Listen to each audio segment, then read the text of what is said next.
Muy buenas noches, señoras, caballeros. Bienvenidos al Gato al Agua. Gran semana esta que hemos vivido, que ha sido la semana Guardiola.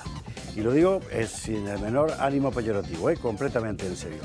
Ha sido extremadamente importante conocer en profundidad a la señora Guardiola, la candidata del PP a la Junta de Extremadura en esta semana. ¿Por qué ha sido tan importante? Bueno, pues porque ha dado la razón a todos los que desde hace años venimos denominando lo que se ha llamado el consenso socialdemócrata. Es verdad que ha habido un progresivo proceso de convergencia, ¿verdad?, entre lo que significaba el Partido Popular y lo que significaba el Partido Socialista. Ambos tendían a converger sobre determinados tópicos ideológicos cada vez más despegados de la dimensión propiamente nacional de la política española para pasar a colgar, ¿verdad?, de otras cosas. Por otra parte, se trataba de tópicos que venían dictados desde fuera, desde cierta formación de la opinión pública internacional por parte de órganos que en realidad nadie controla y nadie ha votado, y que terminaban conduciendo a los dos grandes partidos de la escena nacional, el PP y el PSOE, a defender los mismos propósitos. Y se nos negaba siempre de un lado y de otro. No es verdad, son cosas de facha, esto lo dice Vox, esto no sé cuál. Pues no, es verdad, es verdad. Y la señora Guardiola es la muestra viva de que efectivamente existe una cosa que se llama consenso socialdemócrata, que consiste básicamente en que la antigua derecha liberal conservadora, significara eso, lo que pudiera significar, venía a darse la mano cada vez con mayor vehemencia con una cierta izquierda ex socialdemócrata que ahora empezaba a navegar sobre las aguas de esa especie de proguerumbre generalista en la que andamos todos metidos. Y viene lo aquí, es decir, cuando un candidato, una candidata en este caso de la derecha social, en fin, se presenta ante su público diciendo que lo que hay que defender es la bandera LGTB y el derecho al aborto y la inmigración masiva, etcétera, pues solo hay dos conclusiones posibles, y además las dos complementarias. Uno, la derecha social ya no sabe a quién vota.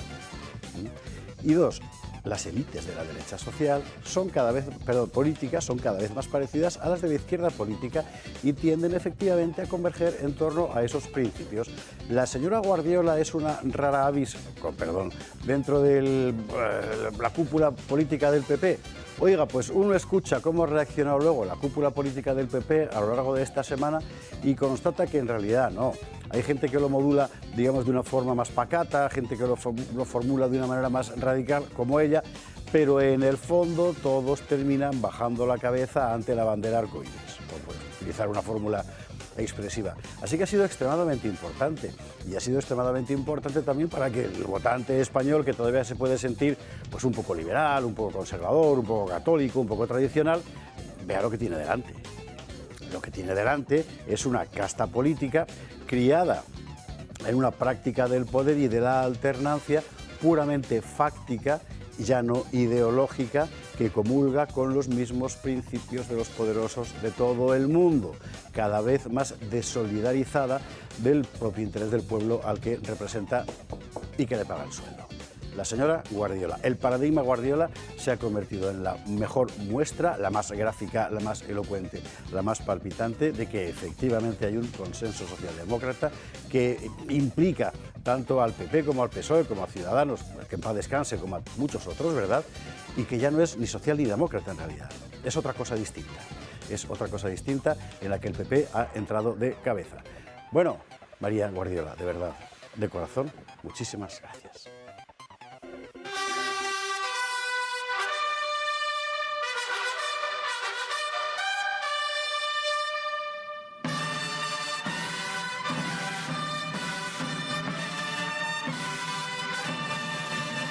Gato de viernes, gato de húsares y además un poco particular hoy, primero, porque a uno de los húsares le han pillado dormido en la guardia y lo han arrestado, que es Fuster, que no ha podido venir. Está en el calabozo, ya veremos cuándo sale. Dos, porque si todo va bien, dentro de un rato le vamos a poder ofrecer la entrevista que Julio Ariza y este servidor le hacíamos a Santiago Abascal ayer, que vamos a emitirla hoy íntegra, porque francamente una conversación francamente interesante. Así que la cantina hoy queda, en fin, un poco alterada por los acontecimientos. Ello no obstante, tenemos menú de verano, estos. A ver, lo de Biden, porque Biden, los dos Biden. Biden papá cierra el caso Hunter, es decir, Biden hijo a la americana, pacto con la fiscalía. O sea, todo huele a Capone. Pero ¿qué ha pasado aquí? ¿Significa esto que todo eso de los 5 millones de dólares y demás se ha quedado resuelto? Que va, que va, que va. Vamos a contarlo a fondo. Pasaremos también, porque alguien tiene que contarlo, ¿verdad?, por el asunto del discurso de la emergencia climática, que es cada vez menos verosímil. Todos los datos que hemos conocido en las últimas semanas sobre el estado del hielo en la Antártida, la temperatura que ha hecho en Australia, la temperatura que ha hecho en España, desmiente categóricamente el discurso de la emergencia climática. Insisto y preciso, emergencia climática. No hablo de cambio climático, que eso es otra historia de la emergencia climática. Oigan, sencillamente no es verdad. Vamos a contarlo. Esto es muy importante porque precisamente sobre la base del discurso de la emergencia climática, nuestros poderosos han adoptado políticas en materia energética, industrial y agraria que son sencillamente suicidas. Claro, te dicen, no, te voy a suicidar, ¿verdad? Porque es que si no, el cambio climático nos va a matar. Bueno, pues como no es verdad que el cambio climático nos vaya a matar, habrá que empezar a poner en cuestión todas esas legislaciones, como por ejemplo la ley anticampo de la Unión Europea. Pedro Sánchez y su grupo lo apoya y esto es una ley que sencillamente aspira a eliminar, si usted prefiere, a disminuir de forma radical la importancia de la agricultura y la ganadería en Europa. ¿Para depender de quién? O sea, ¿de quién vamos a comer? Porque esta es la pregunta, lo veremos.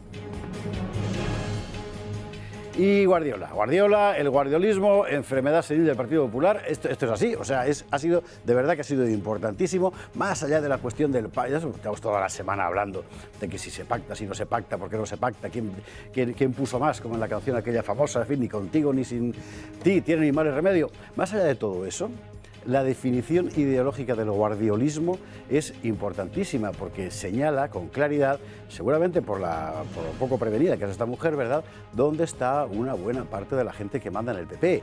Una buena parte de la gente que manda en el PP está en el ala izquierda del PSOE. Lo veremos. Y como Fuster está en el calabozo, hoy las presentaciones serán necesariamente mucho más rápidas, porque solo hay que presentar a Carlos Esteban. Muy buenas noches, ¿qué tal? ¿Cómo estás? Ya me siento un poco más democristiano, así. Y sentado en el sitio, sí. Claro, sentado en el sitio de Fuster, efectivamente. Sí, notas que asciende la sombra del Alcide de Gasperi, sí, exacto. Por ejemplo, en fin. Oye, como tenemos poco tiempo, porque dentro de un instante veremos la entrevista con Santiago Abascal, que le hemos preguntado por pactos, claro. Yo querría ir quemando etapas en la medida de lo posible y sobre todo explicando cosas que a la mayor parte del público, incluidos los periodistas, les resulta muy difícil entender.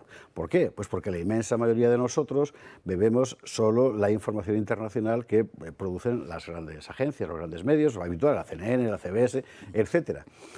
Con lo cual nos enteramos literalmente de la misa a la media. La otra media ni la olemos. Y en el caso Hunter Biden hay una media muy importante. Lo que pasa esta semana, si no me equivoco, es que el chico Hunter, el portátil peligroso aquel, ha llegado a un pacto con la Fiscalía para dejarse acusar solo por delitos fiscales. Sí.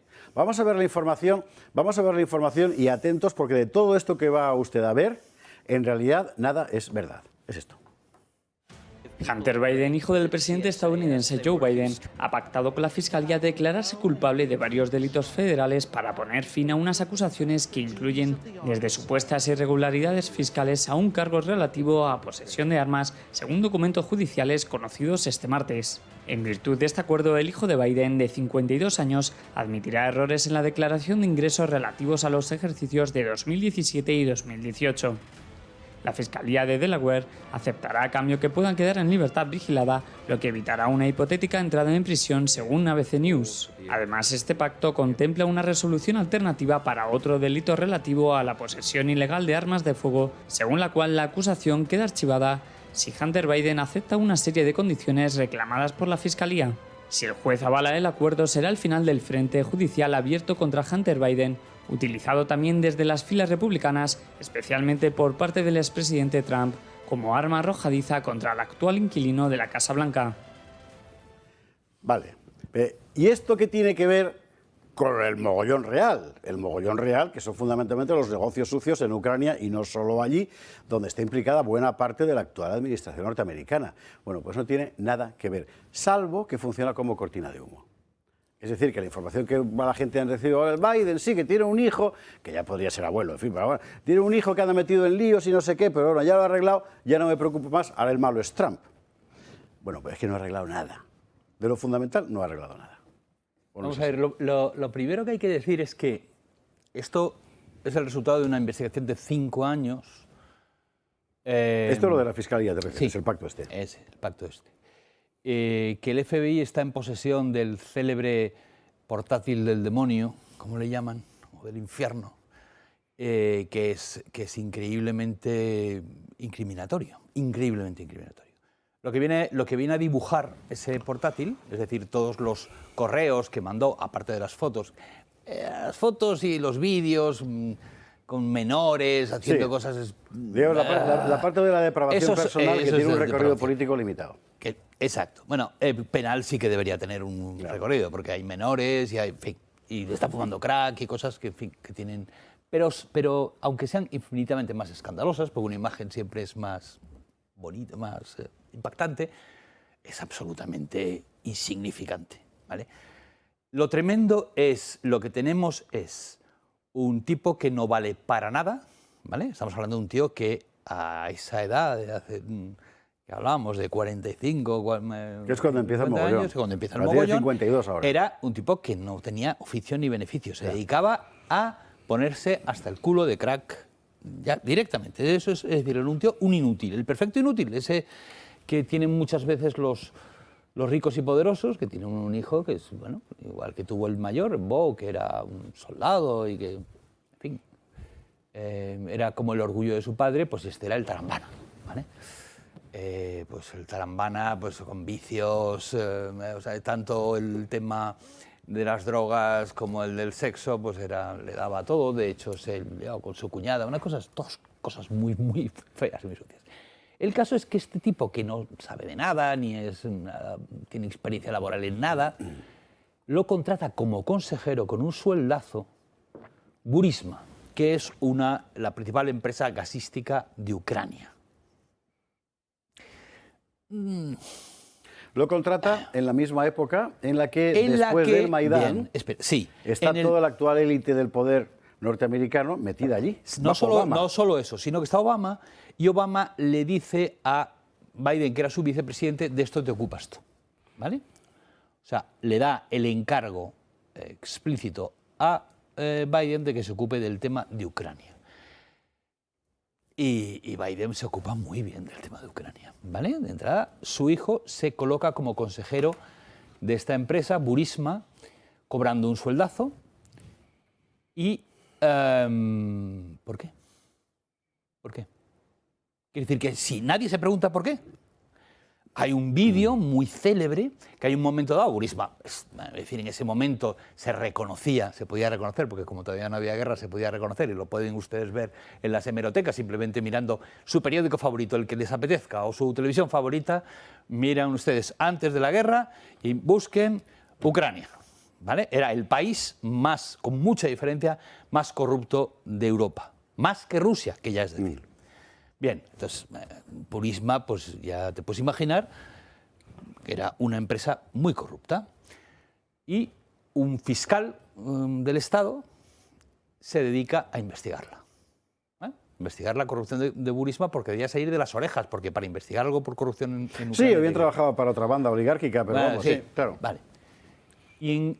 Claro, en este momento interviene Biden, llama a Poroshenko y dice, ¿te acuerdas esos millones que os vamos a dar ayuda, que estuvimos...? Bien, pues nada, no te vamos a dar nada hasta que destituyas a ese fiscal. Dices tú, bueno, eso, en fin, habrá que probarlo. No, es que lo cuenta él, lo cuenta Biden, delante de las cámaras, todo el mundo mirando con cara de circunstancias, porque ¿cómo un tipo puede presumir de que ha llamado a un jefe de Estado extranjero a decirle o destituyes a ese fiscal o no tienes la ayuda que te prometimos? ¿Cómo puede presumir de eso en público? Yo creo haberlo visto en un vídeo presentado por Angelova. Y bueno, entonces lo último que tenemos es, bueno, entonces ya creo que todos conocen el tema del portátil, bien, aquí se cuenta. Y lo último que tenemos es un uno de los directivos de Burisma, que no ha dicho su nombre, pero que tiene una serie que, para guardarse las espaldas, había grabado sus conversaciones con Hunter y con Biden, con Joe. Y que este tipo dice, me obligaron a la empresa a darle $5 millones al niño y 5 millones al padre, que es el actual presidente de los Estados Unidos. Soborno. Bien. Todo esto está saliendo porque ya sabéis que los republicanos son ahora mayoría en el Senado. Bien. No, perdón, en el Senado no. En la Cámara de Representantes. Y dices, bueno, pues ahora tenemos la posibilidad de meterle mano a esto. Y es los que han anunciado, el que se ocupa de esto, el que ha anunciado estas cintas. Un momento, bueno, pues esto hay que rápidamente sacarlo, porque encima coincide que le estamos tercermundizando la política de Estados Unidos hasta el punto de hacer lo que se está haciendo en Brasil. Es decir, y vamos a impedir que el tipo... utilizar el poder judicial contra el jefe de la oposición. Y tal. Claro, vamos a impedir que el tío que nos puede hacer sombra, que es Trump, o en el caso de Brasil, Bolsonaro, no puedan volver a presentarse. Y entonces le han metido unos cargos completamente absurdos, le han acusado de algo que han hecho probablemente todos los presidentes de Estados Unidos desde que existen. Y por supuesto que ha hecho Biden. Y claro, la doble vara es tan evidente que había que hacer algo. Y lo que han hecho es, ¿cómo salvamos al niño? Bueno, que el niño se confiese tal, paga una multita y no va a pisar la cárcel, no le va a pasar absolutamente nada, ¿vale? Un niño que no tiene oficio ni beneficio y que vive, pues todo el mundo puede ver en qué casa vive, en qué barrio vive, cuál es su estilo de vida, etcétera, etcétera. Y dice, ¿de dónde saca este hombre el dinero? ¿De dónde saca para tanto como destaca? Bueno, pues esta es la cuestión. Claro, en medio de todo esto, ¿qué hacer? El malo es Trump, que se ha llevado a su casa documentos oficiales. Que se los ha llevado todo el mundo. Que se los ha, por cierto. Es bueno, cosa... el resultado, usted tiene a toda la prensa española hablando de Trump que sisa documentos de la Casa Blanca y de lo gordo que es de la gigantesca corrupción estructural de los Estados Unidos en Ucrania, y no solo de Estados Unidos, ¿eh? Bueno, que ha llevado al mundo a una guerra, que están muriendo cientos de miles de chavales que han muerto ya. Es que esa es otra, quiero decir, que estamos hablando que las empresas que les untaban eran de Ucrania, que hay ya razones para pensar, oye, esta guerra tendrá algo que ver con el tema, o por lo menos su prolongación tendrá algo que ver con esto, de que no quieren que llegue una autoridad que no sea la ucraniana a ver cositas que hay dentro. Y otra es China, que es su enemigo objetivo, su rival objetivo. Sí. Hombre, esto es alta traición, no estamos hablando ya de simple corrupción, estamos hablando de alta traición. Bueno, pues que esto es lo que tienen los Estados Unidos, y hay que contarlo, pues, sencillamente el discurso adelantista pesa tanto. Aquella América de John Wayne y tal murió hace muchísimo tiempo, ¿eh? O sea, estamos en Occidente, pero Biden es en este momento la figura plena de Occidente. O sea, Occidente es eso, es un señor mayor que ha perdido la cabeza. Está bien. Bueno, Publi, hay que irse a la publicidad y hay que recomendarle a Hunter Biden, más que incluso que a su papá, el desfibrilador de Protege tu Vida, que nos está enseñando un montón de cosas. Adolfo Albistur, cada vez que viene aquí, hemos aprendido cosas sobre la hipertensión, sobre el colesterol, bueno, un montón. Hemos estado viendo también, y es un secreto, no se puede decir, pero todo el mundo lo sabe, el aumento enorme de fallos cardíacos como producto ya sea del COVID, ya sea de la vacuna. Ahí yo no me meto, pero usted ya sabe a lo que me estoy refiriendo. Bueno, y resulta que la solución a un problema decisivo es más sencilla que nunca, porque hace 20 años te encontrabas con una persona en tu puesto de trabajo o en tu casa infartada y ¿qué hacías? Así la maniobra, pero había que ir al hospital y allí el desfibrilador, aquellas cosas enormes que había. Bueno, ahora tiene usted la opción de resolverlo en su casa con este desfibrilador de Protege tu Vida. Veíamos el otro día el caso terrible de esa chica de un call center que murió de un fallo cardíaco en pleno curro, ¿verdad? Y como allí se trabaja como se trabaja, nadie la atendió y estuvieron los compañeros trabajando con el cadáver allí puesto. Oiga, ¿y no había un desfibrilador en ese centro de trabajo? Es para no creérselo. El de Protege tu Vida tiene la ventaja, tiene muchísimas ventajas. La fundamental, es imposible hacerlo mal, es imposible equivocarse y por tanto es imposible hacer daño. Te lo va diciendo todo, te lo explica todo, las pegatinas que sacas con los electrodos es imposible equivocarse al colocarlas y aún más.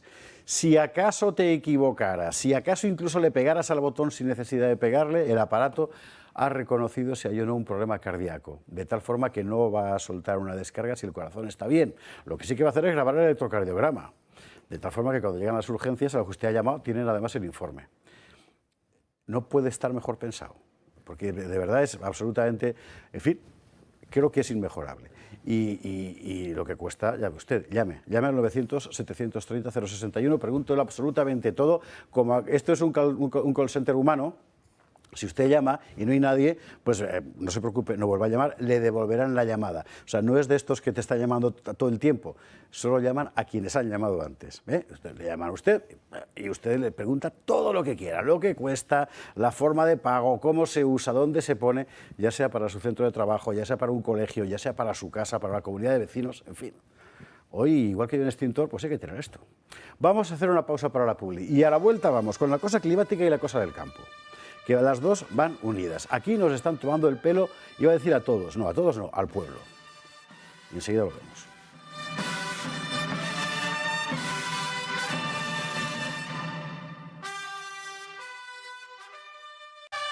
Gato de viernes, gato de usuarios, estamos de vuelta a nuestras espaldas, los usuarios de nuestro maestro y amigo Augusto Ferrer de Alamau. Fenomenal estreno, creo que es como se dice, en Cangas de Onís de su Covadonga. Impresionante, están los vídeos colgados en YouTube, de verdad que vale la pena verlo. Y sobre la mesa el usuario de nuestra madrina y amiga Paz, ¿verdad? Acompañado del corsario de José Félix. Y como no está Fuster, hoy no cito al compadre Ángel. Ahora que llame el compadre Ángel. Que espabile. A ver, lo del clima. Mire, vamos a ver. ¿A usted no está harto de que le tomen por idiota? ¿Verdad que sí? Un poquito.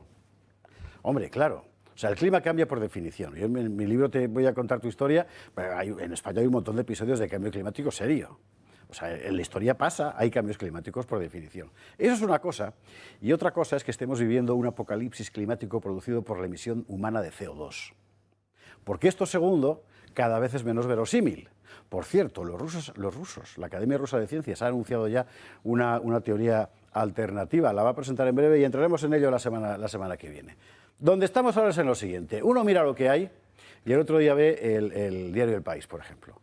El mundo intrigado por el gran misterio. ¿Cómo es posible que la Antártida esté llenándose de hielo? Esto no tiene explicación. O sea, cuando pierde, está claro, es el tío que está contaminando con su coche, ¿verdad? Manolo con la furgoneta blanca. Cuando el hielo crece, no piense usted que es que uno dice, a lo mejor es que no tenía razón y la culpa era de Manolo. No, es un misterio. Ana Angelova hacía un repaso somerísimo, 3 cositas, podría ser 3000, de todo lo que en estos últimos meses hemos aprendido sobre el comportamiento real del clima globalmente entendido, que es como hay que entenderlo. Me parece que no deja lugar a dudas. El resultado es este. Los canguros no van con bufanda y gorrito en Australia, pero casi. Las temperaturas se desplomaron durante el mes de mayo, todavía lejos del comienzo del invierno en el hemisferio sur. Tanto frío se debe a la continua corriente de aire procedente de la Antártida, que por cierto, según un estudio de la Unión Europea de Geociencias, ha experimentado un crecimiento de más de 5.000 kilómetros cuadrados en una década. La explicación que dan desde el organismo es que es verdad que hay plataformas de hielo que se vuelven más finas y acaban por retroceder y se puede analizar a través de los satélites, pero también hay, dicen, pocas mediciones del cambio en toda la Antártida en el área de la plataforma de hielo. Podemos ver la diferencia entre las áreas en azul y las áreas en rojo. Tampoco se libra de la polémica del deshielo el Ártico, sobre todo después de que Al Gore pusiera el grito en el cielo ya por 2009 diciendo que solo quedaban 5 años antes de la catástrofe climática. Pero ahora la premonición de la gallina de los huevos de oro se extiende hasta el 2030, 30 años después de que Al Gore quisiera presidir Estados Unidos con una fortuna 184 veces menor que en la actualidad. Jesús Vanegas desgrana en Voz Populi cómo ven el campo del cambio climático algunos de los perfiles más metidos en el tema. Uno de los fundadores de Greenpeace habla de que lo importante es lo que la gente crea, no la realidad. El presidente de la Fundación de la ONU pone por delante la política económica y medioambiental, da igual la veracidad de la teoría. Y el director general de la OMS mantiene que el cambio climático nos está matando, algo que Vanegas califica de vergonzosa manipulación. Actualmente sabemos que la influencia del hombre es creciente pero pequeña, que las conclusiones de los distintos modelos climáticos que se emplean se contradicen o que las proyecciones de los futuros efectos no suelen cumplirse. El apocalipsis del cambio climático no parece que vaya a ser el centro de nuestras preocupaciones próximamente. Y por si las constantes lluvias de las últimas semanas no le parecen prueba suficiente, le confirmamos, el mes de mayo también ha sido el más frío en España desde 1985. Claro, o sea, tú ves lo que hay, ¿no? Y evidentemente aquí alguien se está equivocando. Yo insisto una y mil veces, porque aquí es donde juegan ellos con la confusión, ¿no? Un negacionista del cambio climático y de la ciencia. Vamos a ver, cambio climático por definición y porque es una redundancia decir cambio climático, el clima cambia por definición. Y de lo que estamos hablando es de una interpretación fabricada con modelos informáticos, de evolución posible, bueno, posible, en fin, del clima, según la cual la acción humana emitiendo dióxido de carbono está provocando una transformación global del clima en todo el mundo. Mire, entre usted en la Wikipedia, porque es genial. O sea, tú entras en la Wikipedia y ves los ciclos climáticos desde que tenemos constancia, hace millones de años, ¿no? Y te explican que todos estos ciclos climáticos son naturales, menos el último. Este no, el último no, este es por el hombre. Hombre, y tú te lo tienes que creer.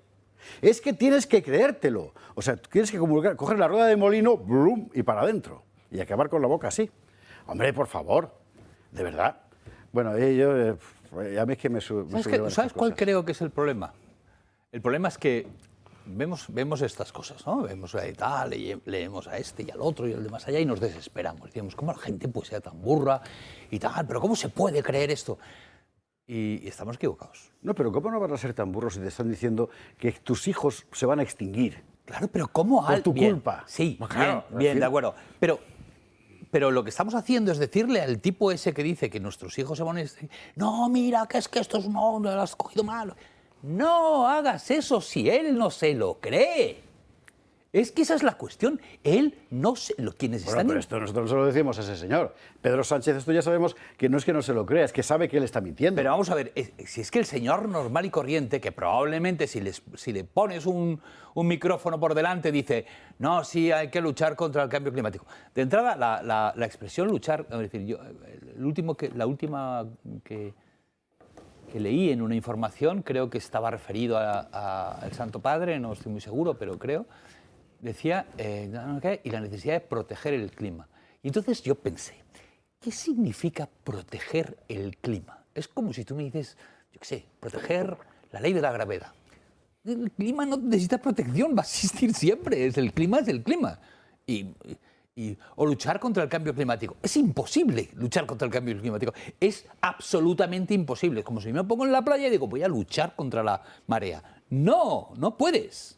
Porque así, por eso se llama marea. Es decir, es como van las cosas. Yo qué sé, el Sahara era un vergel, un gigantesco bosque. Ahora es el Sahara. El cambio climático es imparable. Sucede desde siempre. Entonces, el hecho de que ahora digamos, estamos en un cambio climático en el sentido de cambio de paradigma. Evidentemente no es que se está cambiando el clima, que ahora hace frío, hace calor. Pues no, bien. Si no, entramos en una época ya completamente diferente. La culpa la tiene el hombre. Es algo horroroso, que esa es otra cosa rarísima en un fenómeno natural. Bueno, normalmente los fenómenos naturales perjudican a unos y benefician a otros. En la naturaleza pasa una cosa terrible para unos animales que los extinguen y tal, y entonces aprovecha, y entonces el nicho para que esas ratitas diminutas se conviertan en los mastodontes y tal. No sé qué. Es decir, no hay nada en la naturaleza normalmente que sea malo para todo. Pero no, aquí es malo, aumenta el terrorismo, la violencia de género. Es que te das tanta cuenta. Entonces, cuando tú le pones a un tipo de la calle el micrófono, te va a decir que sí, que es tremendo, o sea, el cambio climático, que hay que luchar contra él. Pero si le dices ya, le tiras un poquito y dices, pero habrá que comer bichos y tendrás que vivir en una casa más pequeña y no podrás usar un coche particular. ¿De qué estamos hablando? hablando. Es decir, si las cosas se ponen muy mal por el cambio climático, que según todos los estudios, precisamente los cogidos de los expertos de la ONU y tal, es un cambio, unos grados, no sé qué, en 100 años, no sé cuántos, cambio mínimo para lo que es la humanidad, que la humanidad es bastante lista, por cierto, y cuando cambian las condiciones se adapta bastante bien. No, esto va a ser una catástrofe. Entonces, como va a ser una catástrofe y vais a ser pobres, os vamos a hacer pobres ahora. Entonces vais a vivir una vida miserable de lo que hubiera sido vamos, este político hay que echarle a gorrazos y cubrirle de alquitrán y ponerle plumas. Eso ahora te lo venden. Decir, no, es que hay que decrecer. Hay que decrecer. Macho, dilo con todas las letras. Es decir, vas a ser pobre, ¿vale? Antes el gran logro era, el desarrollismo consiguió que la gente normal tuviera un coche. Bueno, pues ahora ya no. Te lo vamos a quitar. Tener casa, olvídate de eso, vives con más gente. Y todo eso es porque nos va a empobrecer el cambio climático. Bueno, pues déjalo que lo haga, ¿sabes? Déjale que llegue y ya veremos a ver cómo actuamos. No. Vas a ser más pobre tú. Ellos no. Vamos, Y esta es la gran cuestión, y esto es un primero que hay que señalar. Es decir, en nombre de este asunto, que por eso enfatizamos tanto, porque no es una cuestión científica, es una cuestión política. Eso, claro. Esa es la cuestión. Bueno, en nombre de eso se están adoptando políticas que han conseguido empobrecer a la clase media europea. Europa había conseguido por primera vez en la historia que una gran masa de población de cualquier civilización de todos los tiempos pudiera vivir,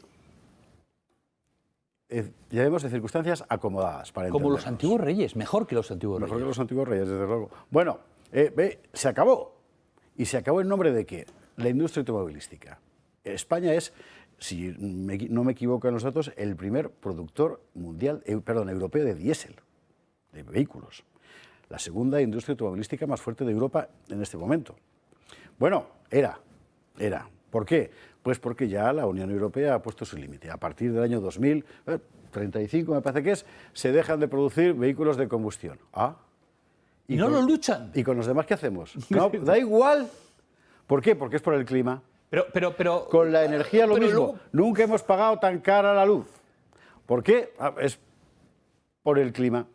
Con la agricultura lo mismo, tomates, sandías españolas, a la basura todos. Importamos de Marruecos. ¿Por qué? Es por el clima. En Holanda, el gobierno compra masivamente las tierras a los campesinos, que se quedan sin nada.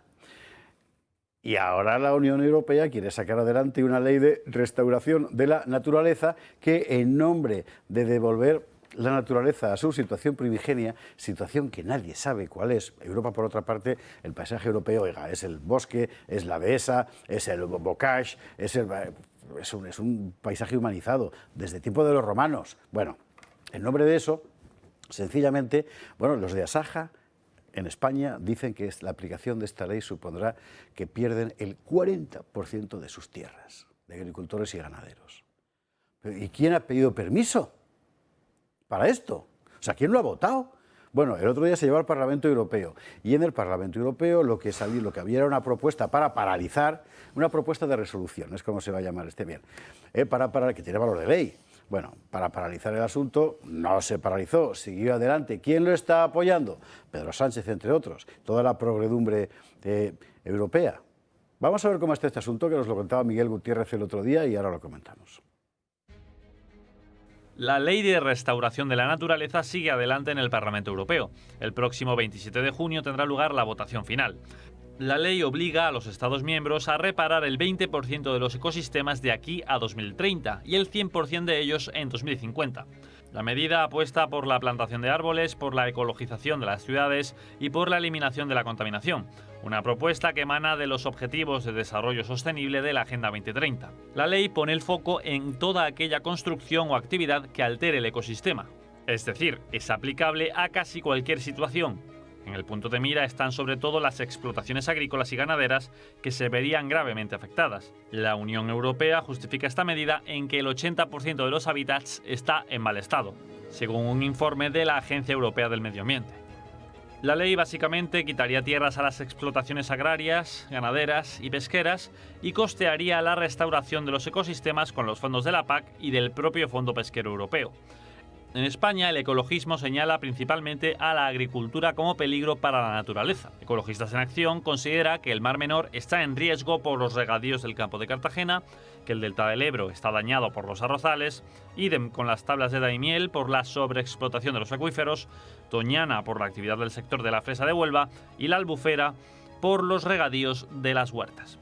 Las consecuencias de la aplicación de la ley serían muy graves. Según Asaja, supondría la improductividad del 40% de la superficie de nuestro país, ya que no podría ser cultivada. Sostienen además que la vida del sector rural y la seguridad alimentaria están en peligro. El resultado final será que el campo español dejará de producir lo suficiente y que España se verá obligada a importar productos de países extracomunitarios, como ya ocurre, que ni siquiera cumplen con los requisitos que la Unión Europea sí exige a sus productores. En definitiva, una voladura planificada del campo español y europeo. Y mire usted qué cosa más curiosa y qué casualidad, ¿verdad? Es decir, que los europeos dejan de producir sus cosas y por el contrario empezamos a importar masivamente de países a los que no les exigimos los mismos requisitos que a nuestros productores. Y a lo mejor esto tiene algo que ver, no lo sé, es que yo soy muy mal pensado, con el pufo marroquí descubierto en el Parlamento Europeo a propósito del Qatargate. Bueno, es que últimamente da la sensación que decir que bueno, tú esperas que en la geopolítica, en el juego geopolítico, todos tiren a por sus intereses. Uno defienda su mejor interés y en el caso europeo no. Europa parece como, no, sí. pégame más fuerte y tal, no, quiero morir antes. Es decir, estamos en eso. En el tema ucraniano es, vamos a poner la cara que nos la partan. En Gaceta publicaba yo esta semana eso, Bruselas es la tumba de Europa. Es que es verdad. Bruselas se está convirtiendo en la tumba de Europa. Pero que hay como prisa en destruirnos. Es una cosa espectacular. Solo que ya están cogiendo... Siempre se ha dicho, no, aquí ya son no juguemos con las cosas de comer. Bueno, pues con lo que estamos jugando, con las cosas de comer. El hambre literalmente. Literalmente. Es decir, aquí, o sea, el hambre es muy, muy mala, muy mala. Es decir, ahí tienes cogido completamente a cualquier pueblo. Al más orgulloso, al más rico, no sé qué, rendirle por hambre es la cosa más fácil del mundo. Si los oligarcas, si lo que quieras llamarle, se hacen alguien que no seamos nosotros, si nosotros dejamos de tener el control sobre lo que nos alimenta, estamos perdidos, estamos en manos de quien lo tenga, de quien nos dé de comer, literalmente. ¿Se acuerda usted cuando la pandemia famosa? Por cierto, lo que ha hecho Sánchez ahora, esto de grabarse con un ministro en el Club de la Pandemia, lo llaman. Bueno, en fin. ¿Se acuerda usted con el asunto de que nuestros agricultores, nuestros productores, no sé, era verdad? En otros países de Europa lo pasaron muchísimo peor con el tema de la alimentación. Pues fíjese usted la recompensa. Han descubierto que, mire usted por dónde, había un último resquicio de soberanía, que podías comer de lo tuyo. Pues también hay que acabar con ello. Bravo. Oiga, esto hay que ponerlo encima de la mesa. Es que nos están vendiendo exactamente lo contrario. Nos intentan engañar. En fin. Bueno, está usted pensando, ¿nos haría falta un Blas de Lezo otra vez? Bueno, hombre, pues a lo mejor en carne mortal no. Pero en efigie, Sergio Lara, muy buenas noches. En efigie vuelve Blas de Lezo. ¿O va a volver? ¿Qué tal? Hola, buenas noches. ¿Cómo estás, compañero? Muy bien, muy bien. ¿Y vosotros qué tal? Fenomenal. Sergio Lara, recordará usted de la Sinfonía del Uro, pusieron música a Blas de Lezo, contaron su historia encima de un escenario, han puesto música a la historia de los tercios y ahora volvemos a la carga, y nunca mejor dicho, con Blas de Lezo en formato libro y más. ¿Cómo es ese proyecto? Vale, lo que hemos hecho esta vez ha sido, como siempre, hemos juntado lo que es la literatura, la historia con la música. Y lo que ha dado lugar ha sido un libro ilustrado al final a todo color, colaborando Pablo Victoria, tú, por supuesto, muchísimas gracias, y donde se relatan las mayores gestas y hazañas de este gran héroe, porque aunque se hagan 1000 homenajes, siempre va a ser necesario recordarlo, que sí que es verdad que en estos años se va recuperando su figura, pero siempre es necesario. A este libro ilustrado a todo color le hemos incluido su diario de batalla también en Cartagena de Indias, que nos parecía muy interesante. Y dentro de lo que es la obra, hemos hecho también en formato audiolibro, para ponerlo lo más parecido posible a una película, con efectos sonoros, con la banda sonora que hemos escrito, que por cierto, se incluye en este trabajo también la banda sonora exclusivamente compuesta para Don Blas de Lezo de 13 temas, más el espectáculo que estuvimos presentando, que tú tuviste la oportunidad de presenciar. Sí, señor, Encima el la estreno premier. aquel maravilloso, efectivamente. Qué grande aquello. Es decir, que estamos ante una, yo no sé cómo, vamos a ver, a Wagner lo llamaría la obra de arte total, pero ahora digamos que es una obra multisoporte, para entendernos. Es decir, tienes un libro... es una obra integral. Además, lo que yo he visto del libro, o sea, es un pastor, es bonito, está lleno de ilustraciones a todo color, es una cosa bien bonita, y además, dentro del producto, lo sonoro, el audio, la música. Sí. Tenemos incluido, queríamos hacer un producto integral, digamos, que lo más parecido, como siempre yo digo, a una película. Entonces, por un lado está el tema de la historia ligada a la literatura. Luego, lo que es el libro, como tú bien has detallado, con muchos detalles, muchas mapas, muchos grabados a todo color. Y luego que tú puedas meterte en esa historia a través de la música, por poder escuchar esa banda sonora y sobre todo el espectáculo que se incluye, que se editó en DVD en su día y ahora lo editamos, que viene todo junto en un digipack especial en USB, con todo lo que era juntar el teatro, con espectáculo de esgrima, con música, con proyecciones, digamos que es como un documental. O sea, son muchas facetas artísticas en un mismo producto, que es lo que intentamos hacer siempre, es una obra integral y que sea original también, y que dé pie a gente que no conoce a Blas de Lezo y a gente que lo conoce a que dé una vuelta a su figura y la conozca mejor todavía desde otra perspectiva, la perspectiva clásica, que es la del libro, más lo que es la banda sonora, el espectáculo documental, por así decirlo, el audiolibro que te va a meter totalmente en la historia y además viene incluido su diario. Qué bueno. Me han dicho que esto IZ no lo paga, ¿no? Y la de TVE tampoco. O sea que hay que apoquinar, aunque sea poquito, pero hay que apoquinar porque muchos poquitos sacan adelante esto. ¿Cómo? Sí. ¿Cómo? Hay plataformas que funcionan normalmente en Internet para esto, ¿no? Sí, nosotros lo que hemos hecho normalmente, para no depender de nadie y para que sea la obra, o sea, para que la obra vaya directamente al interesado. En este caso, creamos una campaña de crowdfunding o mecenazgo, que es como hicimos con nuestro anterior trabajo, Tercios, el Frente Hispánico, y dio un resultado excelente. Entonces, nos quedan unos 20 días para terminar la campaña y estamos recaudando fondos para poder llevar a cabo este trabajo. El trabajo ya está hecho y está realizado, y como estamos seguros de que hay mucha gente interesada, es simplemente comprarlo, por así decirlo, para poder que vea la luz este trabajo.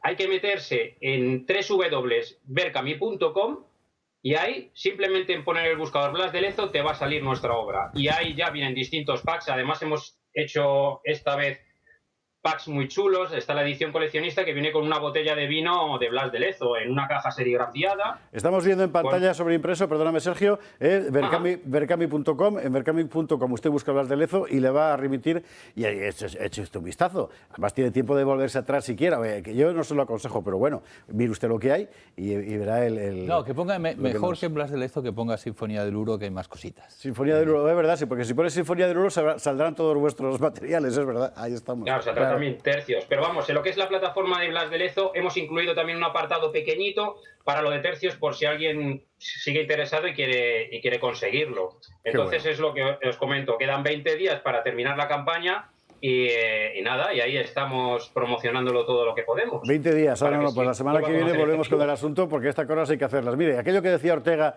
de que en España lo ha hecho todo el pueblo, normalmente no es verdad, pero con frecuencia sí, y esto es un perfecto ejemplo. La estatua de Blas de Lezo en los Jardines del Descubrimiento de Madrid la hizo el pueblo, como la del Legionario, aquí al lado en San Juan de la Cruz. Y esto es lo mismo.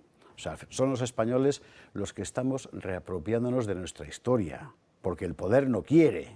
Bueno, esto es un gesto de rebeldía. Berkami.com. Sergio, gracias mil. Volvemos a hablar la semana que viene, que esto no decaiga. Muchísimas gracias. Gracias y enhorabuena por esta iniciativa. Fuerte abrazo. Muchísimas gracias a vosotros. Gracias. Chao. Hasta luego. Hasta luego. Vámonos al tema que presentábamos al principio, el guardiolismo. Vamos a hacerlo, de verdad que es muy importante.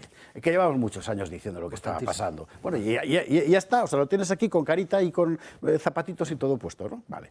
Lo vamos a hacer después de la publi. Vamos a hacer una pequeña pausa. Antes de la pausa, les recuerdo, estuvo aquí el otro día la doctora Heidi Portes contándonos lo que era Artidents. Y vamos, yo... Pues mire, porque me da un poco de miedo, ¿para qué nos vamos a engañar? Pero es que iba como loco, ¿eh? ¿Qué es esto? Bueno, pues es una franquicia de clínica bucodental que tiene un objetivo. poder ofrecer el servicio más avanzado al precio más asequible posible. Está muy bien pensado, mucha gente pues, monta para entendernos, una odontología de pueblo, ¿verdad?, o de barrio, que atiende como buenamente puede a la gente que allí puede pagar lo que pueda pagar y está fenomenal. Estos no. O sea, Artidents, que es una clínica familiar con odontólogos de 30 años de experiencia, ¿verdad?, lo que hacen es tratar de acercar la odontología más avanzada a cualquier tipo de paciente en cualquier parte. Y esa es precisamente la cuestión. Tiene 5 clínicas en Madrid y una en Barcelona, de momento. Tiene ya un premio a la mejor clínica de la Comunidad de Madrid y el premio también de mejores cirujanos de España. Y con, por ejemplo, propuesta. Implante de titanio V y corona alto impacto, todo 600 euros financiables a 12 meses. Que esta es la cuestión, es decir, un tratamiento de vanguardia de tal forma que cualquiera puede permitírselo, ¿no? ¿Dónde? Bueno, usted entra en artidents.com, tiene además ahí el teléfono 910-094-599 e infórmese, le van a contar absolutamente todo, usted pregunte sin rubor, ¿verdad? Y de verdad que vale la pena. A ver si vuelve otro día la doctora Portes aquí y le sacamos más cosas. Pausa para la publi. A la vuelta, la dentadura de Guardiola, ya verá usted.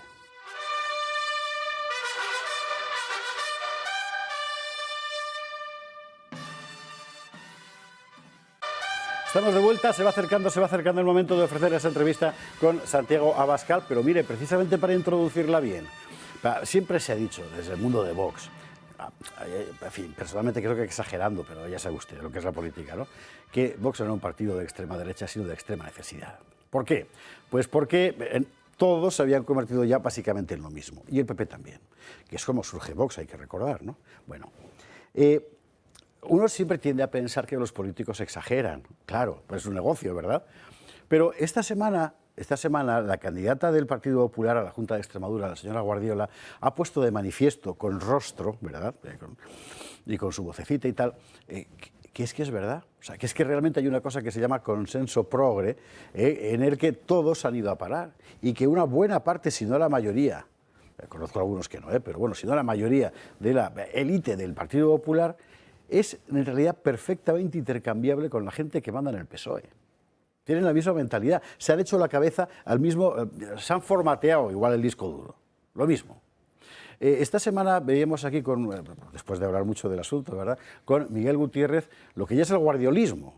El guardiolismo, que es una forma mema, ¿verdad?, de nueva, ¿cómo llamarlo? Mira, mejor llamarlo guardiolismo. Miguel Gutiérrez. María Guardiola ha dinamitado cualquier posibilidad de acuerdo con Vox y aboca a Extremadura a una posible repetición electoral. Los populares, con 28 diputados, necesitan los 5 escaños de la formación de Abascal para obtener una mayoría que les permita gobernar. Sin embargo, Vox solo ha recibido desprecio por parte de Guardiola con sus palabras y con una oferta que solo contemplaba un puesto en la mesa del Parlamento, que finalmente ha caído en manos del Partido Socialista. Esa propuesta no complació a Vox, que quiere un acuerdo programático consensuado y entrar en el gobierno para vigilar que el pacto se cumple, ya que los apoyos externos en Andalucía y en la Comunidad de Madrid acabaron con el incumplimiento del acuerdo por parte del PP. La líder popular en la región asegura que el único programa válido es el suyo y que Vox no entrará en el gobierno bajo ningún concepto. Guardiola ve inaceptable que Vox no le apoye de forma gratuita. Ellos han antepuesto sus ansias de poder y esa soberbia al cambio.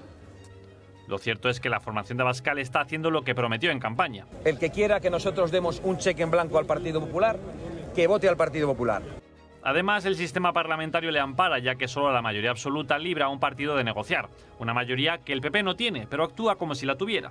Ni siquiera ganó las elecciones, lo hizo el PSOE, con 6.000 votos más que el PP. Los 5 escaños que dan la mayoría y que están en el poder de Vox precisan de una contrapartida que Guardiola se niega a dar. La necesidad de un acuerdo es imperativa. ¿La razón para esta cerrazón?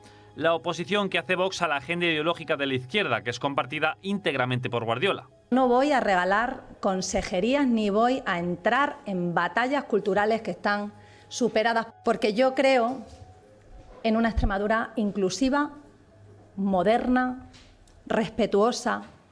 Yo creo en una Extremadura permeable, solidaria, responsable. Y por supuesto creo en una Extremadura donde el amor no admita matices. La ideología de género, el feminismo radical, el aborto, el colectivo LGTBI trans y las políticas en materia de inmigración son asuntos intocables para la candidata popular. Luchas ideológicas no reclamadas como propias por el PP, sí por la izquierda. Guardiola exige entonces a Vox que deje de ser Vox y se sume al consenso progresista. ¿De verdad piensa que los votantes del PP le han votado para posicionarse con la izquierda en esos asuntos? Si es este el cambio que Guardiola quiere para Extremadura, cambiarán las personas, pero no las políticas.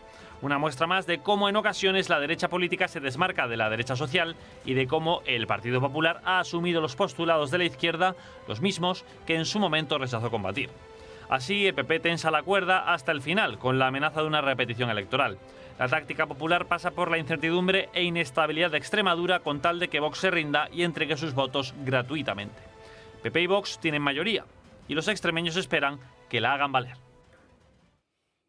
De verdad que el tema, el eslogan "quiero una Extremadura permeable" es algo que sigue dando vueltas por toda España y la gente preguntándose qué habrá querido decir. No sé. Bueno, pero vamos al fondo del asunto, digamos, porque al fin y al cabo con la espuma ya nos hemos quedado toda la semana. He aquí como efectivamente hay una parte notable, bueno, tan notable como el candidato autonómico, ¿verdad?, de la derecha política, que lo que tiene en la cabeza es lo mismo que la izquierda política. Hay un discurso que ha ganado y el discurso del poder hoy es ese. No solo eso, sino que además cualquiera que tenga cierta edad, por lo menos la nuestra, ¿vale?, se da cuenta de que no solo es que sea el discurso de la izquierda, sino de la izquierda espectacularmente extrema. Es decir, si te paras a pensar lo que ahora es culturalmente correcto, son cosas que, no sé, en el socialismo de Felipe González o de Schmidt en Alemania, o en fin, era absolutamente implanteable. Entonces, estamos hablando de que la derecha no solo ha cogido la ideología de la izquierda, sino que la ha cogido en un momento en que es especialmente extrema. Pero lo que más gracia me hace, bueno, me hacen gracia muchas cosas de esta señora. Sí, una es que dice lo de luchas culturales superadas, que como si nos hemos rendido en todas. Claro. Y segundo, si tú quitas la cultura, lo único que están diciendo, y entonces que resulta muy gracioso, es no, vamos a hacerlo todo exactamente igual que ellos, pero nosotros somos mejores gestores. Pero eso es ridículo, pero eso es infantil. Porque es decir, si la cuestión es simplemente la gestión, es decir, no hay contenido, simplemente lo vamos a gestionar mejor, seguro que encuentran, yo que sé, una Deloitte o una cosa así. Bueno, claro, McKinsey, como Macron, contratas a McKinsey y andando, y te lleva la pandemia. Bueno, mire, aquí estamos un poco como en Nochevieja con los cuartos, porque ahora vienen las campanadas, que es Santiago Abascal. Así que lo que vamos a hacer es transitar de los cuartos, que somos Esteban y yo, a las campanadas, que es con Santiago Abascal dentro de un momento. Pero me parece que era particularmente importante ver esto. Tenemos en el Toro TV, la página web de la casa, varias intervenciones de Guardiola, y me parece que es muy interesante el asunto. Es decir, también en la política cotidiana, ¿hasta qué punto puedes pactar, digamos, a ciegas o con un cheque en blanco, ¿verdad?, con alguien que es que tiene un concepto de la vida diametralmente opuesto al tuyo? Claro, o sea, ¿le vas a entregar el poder para qué? Ella además lo deja muy claro. O sea, no, es que no quiero, lo que quiero es que no existas. No, en fin, lávame los pies, sucio fascista, que te voy a redimir. ¡Hombre! Bueno, dentro de un instante, aquí, con Santiago Abascal, Julio Eriza y un servidor, y vamos a ver hasta dónde le podemos sacar, que está correosilla la cosa. Con esa entrevista la dejamos.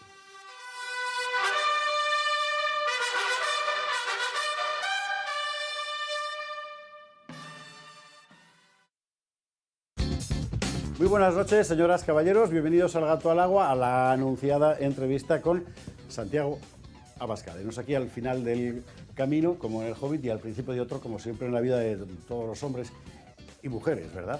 El final de un camino que ha sido el de la convocatoria de elecciones municipales y autonómicas, que ha supuesto un evidente cambio de mapa de poder en España, o eso pensábamos, y la inmediata convocatoria de elecciones generales, que evidentemente han condicionado toda la mecánica posterior del poder local. ¿Dónde estamos ahora? Pues es francamente difícil saberlo, porque cada uno de los protagonistas de esta historia ya lógicamente habrán pensando en las siguientes elecciones. ¿Y el votante cómo se queda? Pues el votante se queda un poco a verlas venir. Todo el mundo ha echado en falta que los políticos hablen de verdad, o sea, no pensando en lo que, el efecto que pueda tener lo que van a decir sobre las negociaciones de poder local, sobre la campaña de las generales, sobre si vas a pactar con fulano, si vas a pactar con mengano, razón por la cual las entrevistas institucionales pues casi que carecen de sentido, porque uno mismo puede contestar a lo que va a preguntar. Pero otra cosa es si uno plantea las entrevistas de otra manera. Es decir, vamos a apartarnos un momento del foco, todo lo que sea posible, y vamos a hablar con un líder político que evidentemente está en boca de todo el mundo, como todos por otra parte, para preguntar en este momento cómo está, qué es lo que tiene dentro, cómo lo ve, de verdad. O sea, aquí, viernes por la noche, a calzón quitado, valga la expresión. Y a ver si nos sale bien. Santiago Abascal, muy buenas noches. Muy buenas noches. Para acompañarme en la tarea de hacer el tercer grado, don Julio Ariza, muy buenas noches. Buenísimas. ¿Está tomando notas, alguna nota aviesa? Estoy tomando notas, todas aviesas, por supuesto, y pérfidas. Vamos a empezar directamente, porque tampoco habrá mucho tiempo. Además, usted tendrá que irse a trabajar como todo el mundo en estos... Bueno, luego dicen que los políticos... a dormir, que hace falta. Eso también es verdad. Bueno, ahora mismo, ¿cómo se siente? Es decir, por una parte, hay medio mundo culpabilizando terriblemente a Vox porque va a facilitar la llegada de la izquierda al poder. Al mismo tiempo, la otra mitad del mundo diciendo que Vox es lo peor porque imposibilita que España sea un país de izquierdas. Que esta es una situación un poco ambigua. ¿Qué está pasando en estos días? Luego entraremos en detalles, claro, pero en general. Yo creo que no está pasando nada nuevo. Quizá la única diferencia es que la agresividad hacia Vox, la presión hacia Vox desde los medios de comunicación del establishment, desde las portavocías políticas, desde otros partidos, se está acrecentando. ¿Cómo me siento yo ante esa circunstancia? Con tranquilidad, con mucha tranquilidad, pero con mucho peso encima, con una gran sensación de responsabilidad. Somos muy conscientes de que las decisiones que tomemos ahora afectan a muchas personas, afectan a muchos españoles en su día a día por las políticas que pueden ponerse en marcha en distintas autonomías y sobre todo afectan a quienes han confiado en nosotros, que nos están mirando con mucha atención para ver si nosotros somos leales a nuestra palabra. Y en eso estamos, soportando la presión del poder y de las oligarquías mediáticas para que Vox traicione sus convicciones y traicione el compromiso con los electores, y eso no va a pasar. Esta segunda parte es más fácil de combatir, pero la primera quizá no tanto, ¿no? Es decir, cuando uno piensa en la gente que le ha votado, enseguida dejo la palabra a Julio, cuando uno piensa en la gente que le ha votado, es decir, a la gente que ha votado a Vox, por una parte la gente que ha votado a Vox, además Vox lo dejó claro en la campaña, es gente que quería votar a Vox, no al PP ni a una muleta del PP, sino a Vox. Bien, al mismo tiempo, sin embargo, esa gente que ha votado a Vox, muy mayoritariamente, forma parte de una derecha social que, ante todo, como prioridad, se ha fijado el que la izquierda no gobierne, sea como sea. Y en estos días, estas semanas, lo que hemos visto es que, ciertamente no en todas partes, pero sí en algunas muy concretas, es imposible compatibilizar las dos cosas. Seguir siendo Vox y al mismo tiempo contribuir a que la izquierda se marche del poder. Y el caso de Extremadura es el más relevante. Bueno, yo creo que es perfectamente compatible, porque precisamente Vox en Extremadura, cada vez que compareció a través de sus portavoces y también cuando yo lo hice en dos actos importantes, en Cáceres y en Badajoz, se expresó con claridad el partido y dijo que no íbamos a traicionar la confianza y que los votos que se depositasen en nosotros, que la confianza prestada para defender unas convicciones, unos principios y un programa no iba a regalarse. Otros, mientras tanto, estaban diciendo aquello de que gobierne la lista más votada, que gobierne la lista más votada. Bueno, la lista más votada en Extremadura, por desgracia, fue la lista socialista, pero por fortuna hay una mayoría alternativa entre Vox y el Partido Popular, en la que el Partido Popular tiene mucha más fuerza, pero claro, el Partido Popular en Extremadura parece que no se parece al Partido Popular de Castilla y León ni al Partido Popular de Valencia, y ha puesto a Vox una serie de líneas rojas que prácticamente convierten el posible pacto entre Vox y PP en Extremadura pues en un pacto entre Vox y el Partido Socialista Azul. Y eso está dificultando mucho las cosas. Es muy difícil apoyar a alguien que no solo te insulta, te demoniza, te pone unas condiciones inaceptables, sino que además dice que estás obligado a regalarle los votos. Es una de esas cosas que en los chistes sería el colmo de los colmos, ¿no? Y nosotros estamos perplejos y estamos preocupados ante lo que consideramos una irresponsabilidad. Es verdad que a la señora Guardiola llegó a la cúpula del Partido Popular en Extremadura como fruto de una maniobra secreta de Vox para que quedara claro las diferencias entre los dos partidos, porque no ha podido salir mejor, la verdad. Es decir, que si hacía falta una prueba material, física, ¿verdad?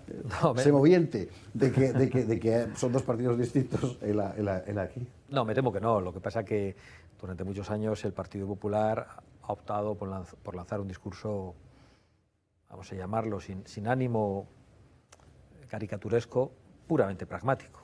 Creen que la política es una cosa de oficinistas, de mirar los balances, de que cuadren las cuentas, y bueno, la política también va de eso, pero la política es mucho más importante. La política tiene que responder a convicciones profundas sobre cómo tiene que organizarse la sociedad, a valores que tienen que ver con el respeto a la vida, con el respeto a la libertad, con el orden, con el respeto a la propiedad privada, y también con las emociones de las personas. Y las emociones tienen mucho que ver con los valores que nos han enseñado nuestros padres, porque aunque pueden ser cosas asentadas en el sentido común o en la razón, también las vemos con emoción, como vemos con emoción lo que significa nuestra patria.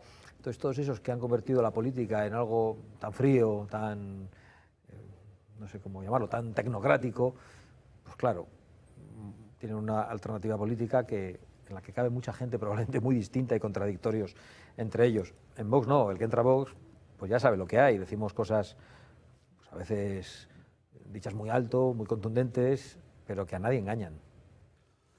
Julio, nosotros salíamos el otro día, Santiago, a la calle y le preguntábamos a la gente, les decíamos una serie de medidas, ciudadanos de la calle, normales y corrientes, como cualquiera de nosotros. Decíamos, ¿usted qué opina de esto, de que la inmigración tenga que ser regulada, tenga que ser legal, tenga que ser ordenada? ¿Usted qué opina de que las 5 o 6 medidas de las que ustedes proponen en su programa electoral? Y era unánime la respuesta de la gente en el sentido de decir, no, vamos, perfecto, me encanta esa medida y tal. Al final de las preguntas, nuestra reportera le decía, bueno, estas son las medidas de Vox. Entonces usted votará a Vox. Y algunos de ellos decían, no, me caen fatal, no, son muy radicales, no tal. Es decir, hay una ruptura entre el pensamiento racional, entre la reflexión, entre lo que sería un razonamiento sensato, prudente, y la realidad de lo que al final la gente vota y también de lo que la gente piensa respecto a Vox, ¿no? Es verdad que la evolución de Vox ha sido que cada vez más gente está entendiendo las posiciones de Vox, pero la dificultad de que el mensaje de Vox y la realidad de Vox llegue a la gente cada vez es mayor también porque ustedes se han empeñado en que los medios de comunicación, los grandes poderes económicos, les tengan a ustedes muchísimo miedo. Esta mañana yo hablaba con el presidente de una gran compañía y me decía, no, estuve hace muy poco con Abascal y estuvimos viéndoles y, oye, son muy buenas, son muy majos, son muy distintos de cómo la gente piensa y cómo creemos muchos que son, porque cuando les conoces. Y yo le decía, bueno, no sé, imagínate que tú eres el presidente de la Coca-Cola y tienes una rivalidad durísima con la Pepsi-Cola y la Pepsi-Cola domina todos los medios de comunicación del país. Y claro, imagínate cuál es la imagen que pueden tener en el país tuya de la Coca-Cola si todos los medios de comunicación están en manos de la Pepsi-Cola. Dice, ya lo he entendido. Lo cierto es que la demonización funciona. La demonización masiva de los medios de comunicación, y yo creo que durante estos días Vox está recibiendo probablemente el ataque más duro desde su fundación. Nunca ha habido un consenso tan grande durante estos años contra Vox. Estos días podíamos ver lo que decían en distintas tertulias, ya el nivel de la calumnia y de la difamación no tiene límites. He oído una sujeta decir que nosotros preferimos, antes que las niñas jueguen a mamás y a mamás, que los niños jueguen a ver cómo violan a sus novias. O sea, una cosa verdaderamente inaceptable. En televisiones que son concesiones públicas. Pero dicho eso, lo cierto es que es milagroso que Vox tenga un 15% del voto. ¿Cómo es posible que con ese consenso contra Vox, que es el más grande que ha habido durante toda la democracia española contra una fuerza política, un consenso en contra que no ha tenido ni siquiera R. Batasuna, que era la marca política de una banda terrorista, un consenso del resto de los partidos prácticamente unánime del conjunto de los medios de comunicación, y sin embargo Vox está ahí con fuerza y existe. Y además con perspectivas de crecimiento. Nosotros hemos hecho también esa comprobación que hacíais vosotros en la calle. Hemos preguntado por nuestras ideas en encuestas y hemos visto que son mayoritarias incluso entre el electorado del Partido Socialista. Cuando se plantea si uno quiere que su país defienda las fronteras y que la inmigración sea legal, o si quiere que los ilegales sean inmediatamente expulsados del país, cuando se plantea si queremos que nuestro país pueda explorar sus fuentes energéticas, por ejemplo, esas cosas tan importantes que solo Vox defiende, la mayor parte del electorado de todos los partidos es mayoritariamente favorable, pero muy por encima del porcentaje que vota Vox, que es un 15%. Estamos hablando de apoyos del 50, 60 o 70% en función de las cosas que preguntamos. Puede resultar un poco desesperante, pero a mí me da mucha esperanza, porque eso significa que en cuanto Vox consiga vencer a esa demonización masiva de los medios, si sobrevivimos a ella, pues realmente Vox se convertirá en el primer partido político de España. Y nosotros creemos que España tiene prisa y que hay que lograr una alternativa, pero vamos a tener paciencia para conseguirla. Estamos absolutamente persuadidos de que lo que nosotros decimos representa a la mayoría social de los españoles. Voten lo que voten. Y el día que nos puedan mirar sin los anteojos que les pone la mayor parte de los medios de comunicación, el día que nos puedan escuchar directamente sin la traducción interesada, torticera y retorcida que hacen de todo lo que decimos, no tengo ninguna duda de que el apoyo a Vox será masivo y que podremos gobernar solos. ¿Y a qué cree usted que responde el que la mayor parte de los medios de comunicación tengan... Pregúnteselo a Aznar y al señor Rajoy, pregúnteselo a ellos. Si le dan una entrevista, seguro que son capaces de explicarlo. No sé si estarán muy arrepentidos o no, pero creo que la derecha que ha gobernado en España es absolutamente responsable del dominio total que la izquierda tiene en el mundo de la prensa y en el mundo de la cultura. ¿Usted cree también que los grandes grupos económicos, que al final están detrás también de los medios de comunicación, les tienen miedo porque creen que ustedes van a acabar con algunos de sus privilegios?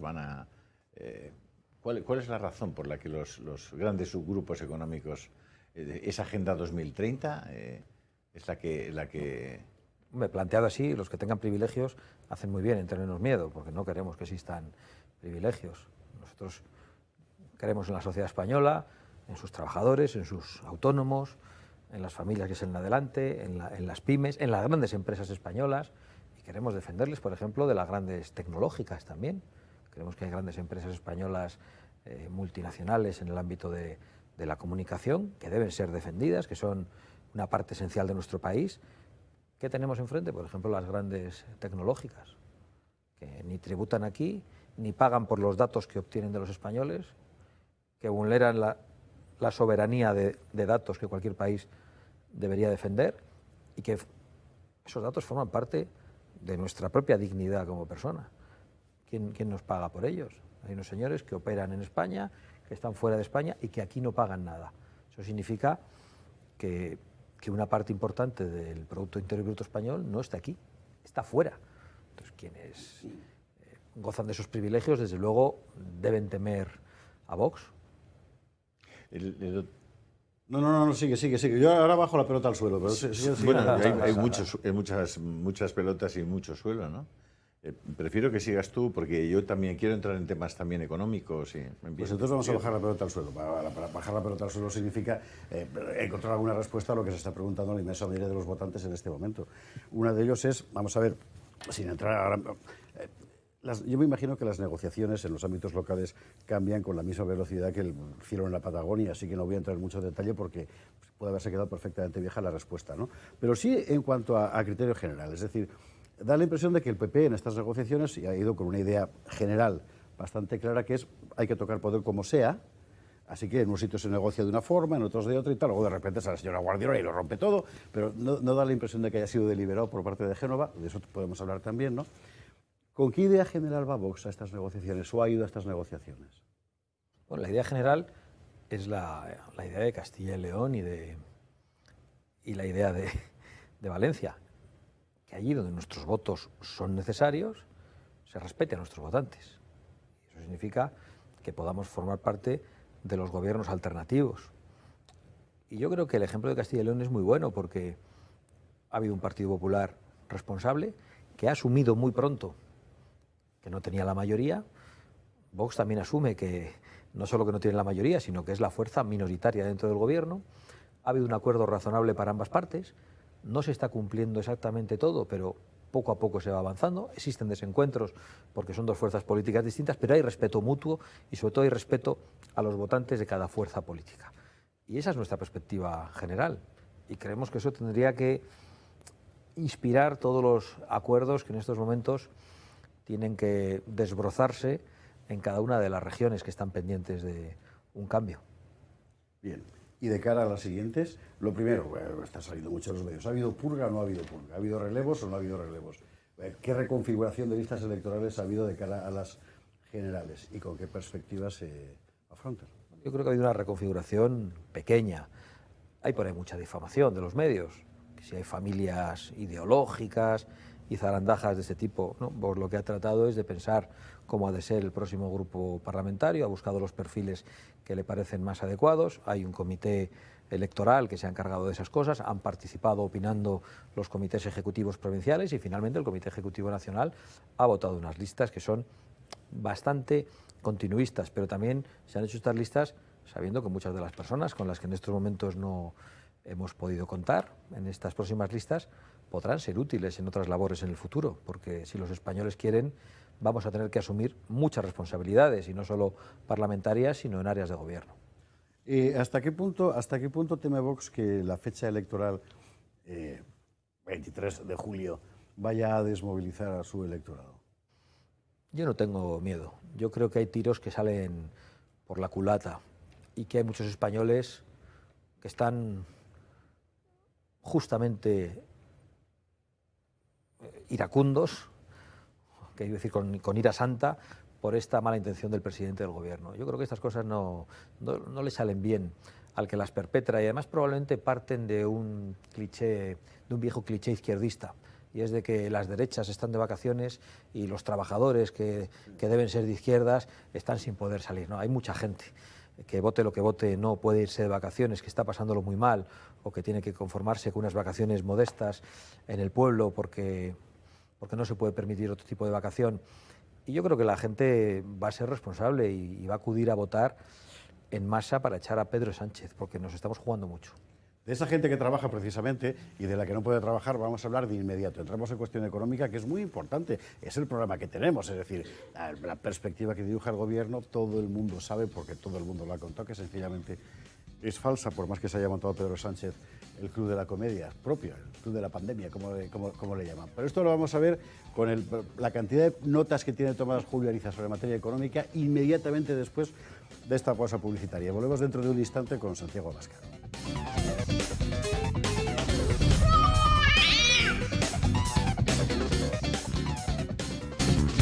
Buenas noches, estamos de vuelta desde la sede de Vox en esta entrevista con Santiago Abascal en pleno fragor de negociaciones en ayuntamientos, en comunidades autónomas, con la vista puesta en las inmediatas elecciones generales y un ruido formidable tanto en los medios como en la calle. De los medios es identificable, el de la calle también, pero no es el que los medios dicen. Habíamos dejado la conversación precisamente hablando de todos nosotros de verdad, de la gente de a pie, de Juan Español y de sus problemas que son fundamentalmente económicos, de donde venimos en estos últimos años. Y aquí es donde Julio Ariza tiene preparado un pliego que miedo me da verlo. No, es rapidísimo. Esta chica Guardiola, la extremeña, dice que tiene 4 líneas rojas, ¿no? Que son el aborto, LGTB, no sé a qué se refiere exactamente, la bandera. Inmigración y violencia machista.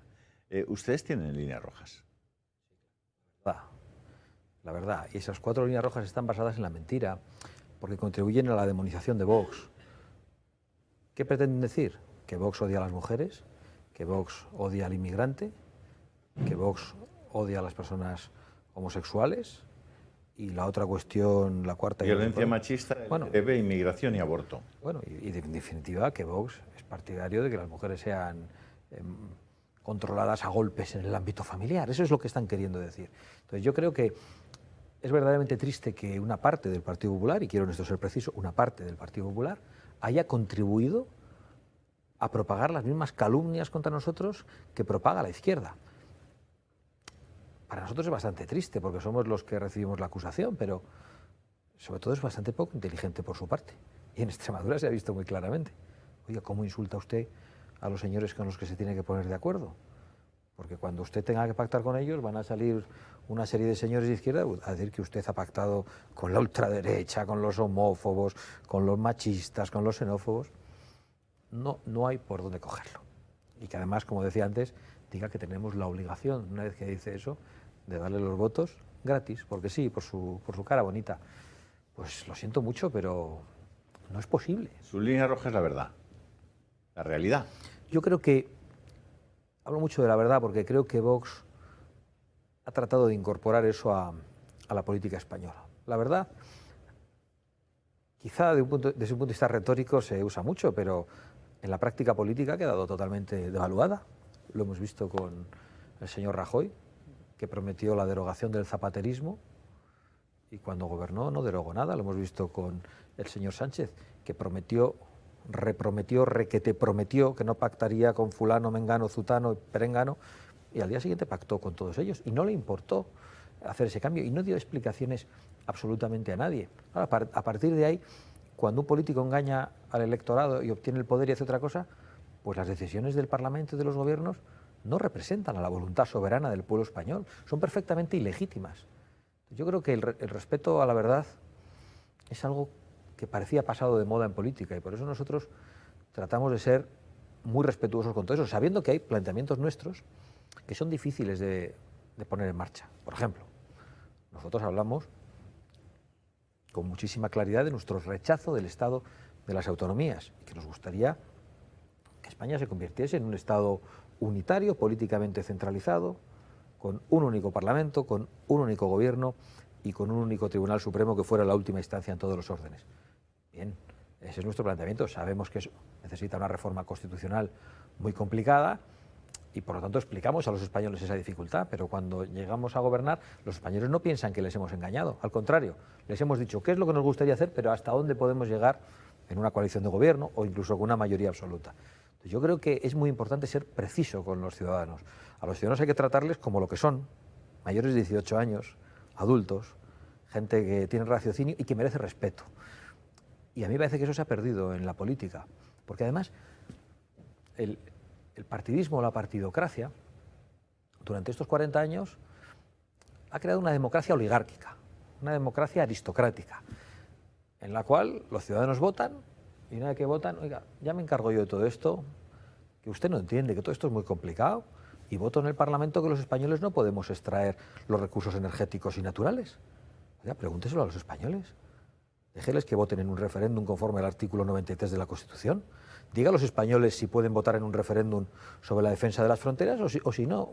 Por el contrario, queremos que aquí entre todo el mundo, como dicen los que mienten, para pagarnos las pensiones, porque aquí no hay natalidad, que los españoles voten sobre eso, que voten sobre si España tiene que enfrentarse al suicidio demográfico de nuestra sociedad, ayudando a la natalidad, ayudando a los jóvenes a tener unos salarios dignos, unos trabajos estables, a poder acceder a una vivienda y a poder formar una familia. Eso es lo que yo creo que está en juego y lo que los políticos han decidido de espaldas a la gente. Y por eso yo creo que eso forma también parte del respeto a los electores. A los electores no se les puede mentir y no se les puede decir usted vote cada 4 años, que yo soy el entendido y yo ya me encargo de hacer lo que tenga que hacer. Yo creo que eso no es respetable, que hay que preguntar a los españoles de vez en cuando sobre cosas importantes. Y aquí hemos votado muchas veces, pero solo se ha preguntado por la OTAN y por la Unión Europea. Pero ha habido decisiones de gigantesco calado sobre las que no se nos ha consultado. Es más, que se nos han hurtado. Y cada vez se nos consultará menos, me da la impresión, por lo que estamos viendo de la vida legislativa en toda Europa, por cierto, no solo en España, en este tiempo. Y eso tiene mucho que ver con ese gráfico que tienes ahí, que ocultas cuidadosamente a la lo que cámara, pasa es que quería hacer un comentario que es la pérdida del poder adquisitivo. Respecto a la capacidad que tienen los ciudadanos, al margen de las elecciones, de decidir algo, ¿no? Te orienta a ver a ti la pregunta. No, yo estoy de acuerdo, ¿no? yo estoy completamente de acuerdo en que realmente en el siglo XXI no es posible concebir una democracia tampoco participativa. Es decir, han convertido, es decir, hay quien defiende que el voto no debería ser universal, ¿no?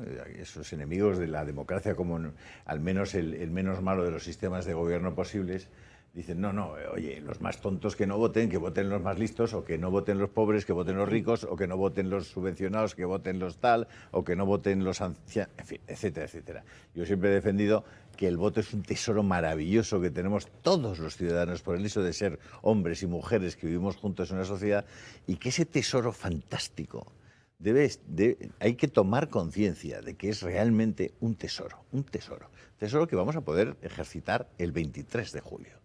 Y por tanto, hay que hacer todo lo posible para que nuestro tesoro nos sea útil a nosotros y a los que y a los que dependen de nosotros. Te hablas de la democracia del siglo XXI, pero es un debate realmente viejo, el de una democracia más participativa. De hecho, el otro día estuve leyendo los debates constitucionales del año 78 sobre el referéndum y fueron realmente interesantes. Se planteaban inicialmente 3 tipos de referéndum y además de referéndum que podían ser vinculantes.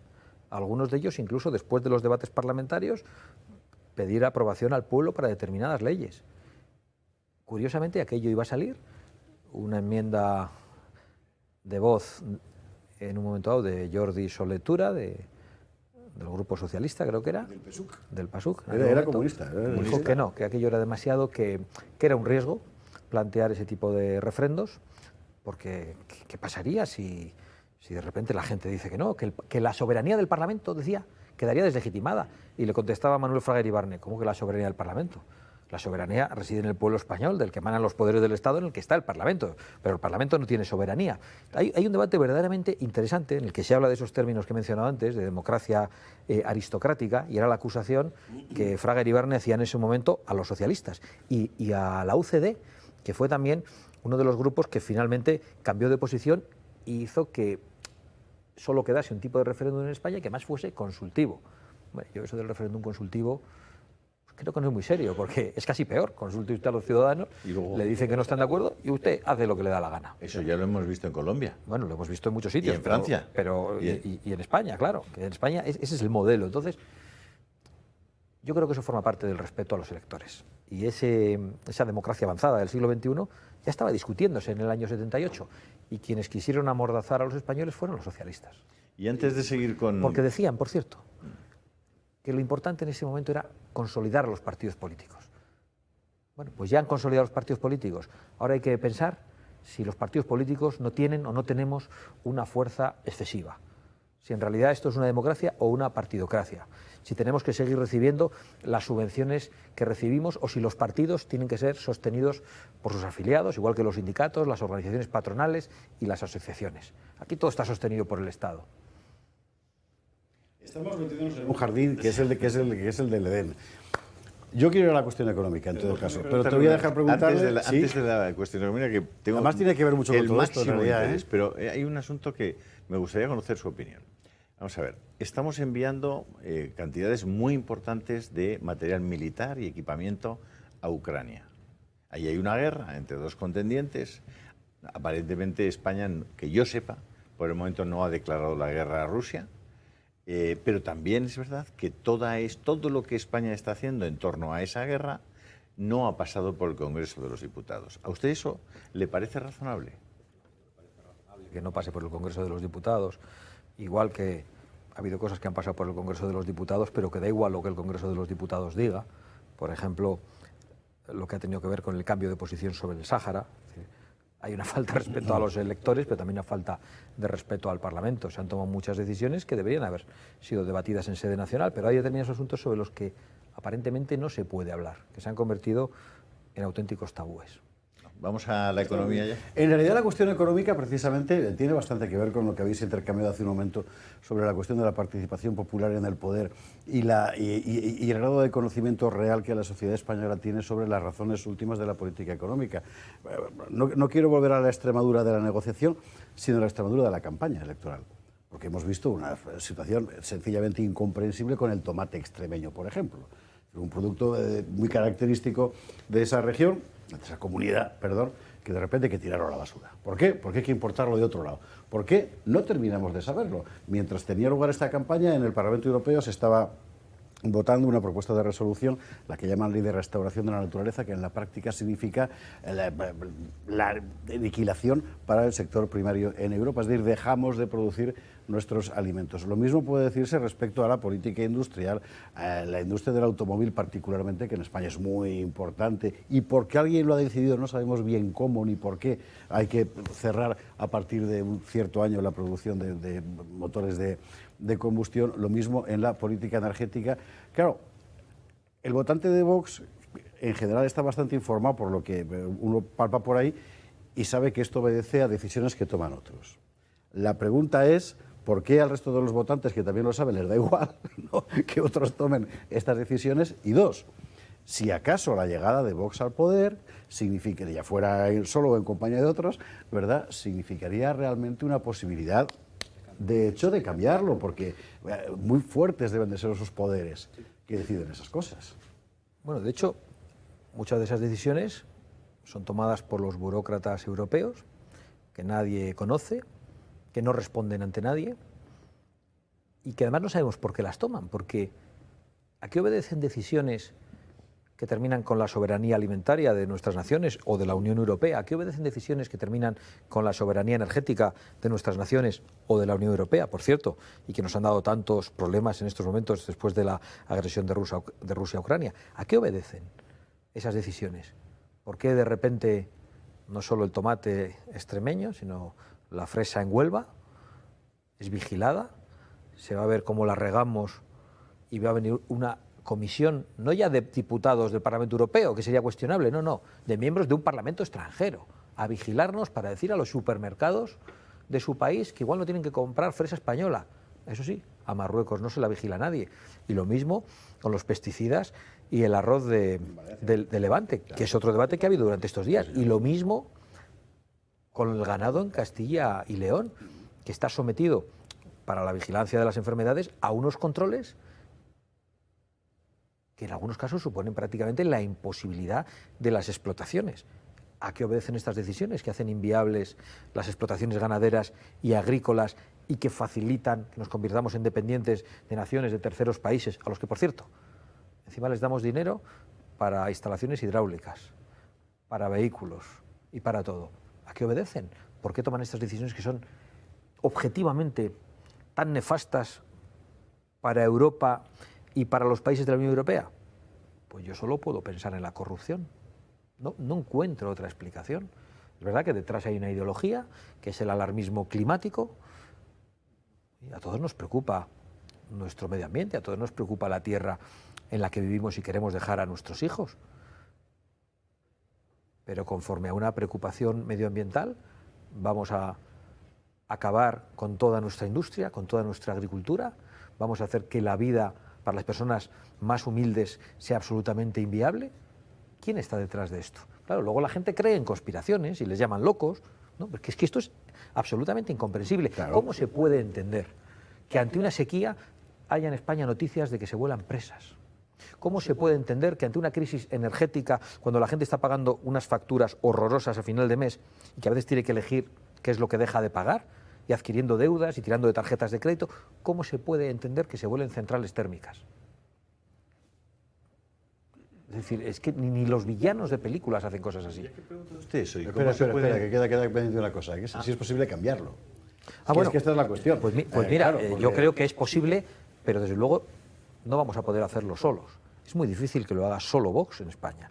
Lo hará Vox en España si encuentra aliados en Francia, en Italia, en Polonia, en Hungría o en otras naciones del norte de Europa que ya están reaccionando frente a todo esto, frente a las imposiciones de la Agenda 2030, frente a la dictadura globalista que quiere acabar con todo tipo de soberanía. Solos es muy difícil, porque de hecho lo hemos intentado en Castilla y León en estos momentos y tenemos a un consejero de Agricultura que prácticamente es un hombre a la cabeza de la manifestación de los ganaderos frente al Ministerio de Agricultura del Partido Socialista, que está absolutamente vendido a los intereses de los burócratas, y frente a las imposiciones de Bruselas, que están hechas por gente que desde luego no debe tener mucha preocupación por la vida de las familias que viven del campo, que viven de la agricultura y viven de la ganadería. Es decir, estamos intentándolo con verdaderas dificultades, pero al menos los ganaderos y los agricultores saben que nosotros nos estamos peleando por ellos. A mí ese tema de las fuentes de energía me resulta muy chocante ver que algo como son las instalaciones de paneles solares, los paneles solares se están abaratando muchísimo en los últimos años, las inversiones son cada vez menores y lo que yo voy viendo el otro día en torno a una noticia que aparece en Andalucía que iban a expropiar una serie de terrenos para entregárselos a un concesionario de paneles, para una instalación de paneles solares, ¿no? Es decir, les expropian las fincas a los agricultores, a los propietarios de las fincas, y se las entregan, hay un justiprecio obviamente, pero se las entregan a unos señores que son fondos de inversión, que vienen a quedarse con el sol, que hasta donde yo sé, el sol de España debe ser de todos los españoles, el terreno que la propia administración le ayuda y le proporciona a ese inversor, que va a obtener rentabilidades de hasta el 40% en el futuro, por tener el sol, que es de todos los españoles, la tierra, que se la proporciona el gobierno, y la concesión, que se la da el gobierno.